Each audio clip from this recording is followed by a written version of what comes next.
ওই বিভীষিকাময় সময়ে মুসিবতের কালে মানুষগুলো পাগল হয়ে বিশ্বনবীকে খুঁজতে আরম্ভ করবে। সবাই মিলে বিশ্বনবীর কাছে যেয়ে বলবে, ইয়া রাহমাতাল লিল আলামিন, দেখেন আমাদের কি অবস্থা, কি কঠিন বিপদে আমরা আছি, দাঁড়াতে পারি না, সূর্যের আলোতে ঘেমে হয়রান। বিশ্বনবী মাকামে মাহমুদে যে আল্লাহু আকবার বলে সিজদায় লুটিয়ে পড়বেন, বিশ্বনবী এমন ভাবে অজর দ্বারায় সিজদায় লুটিয়ে পড়ে কাঁদবেন, রব্বুল আলামিনের রহমতের দরিয়ায় জোশ লেগে যাবে। রব্বুল আলামিন এই দৃশ্য থেকে সহ্য করতে পারবেন না। রব্বুল আলামিন বলবেন, ইয়া মুহাম্মদ ইরফা রাসাক, ও নবী আপনি মাথা তোলেন, আপনার কান্না আমি সহ্য করতে পারি না, আজকে আপনি যা চাবেন তাই দেব। ওয়াশফা তুশাফা, যার জন্য সুপারিশ করবেন তার সুপারিশ কবুল করে নেব।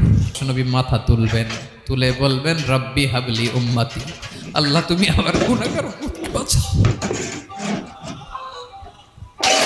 এই দুনিয়ার বুকে রব্বুল আলামিন সব নবী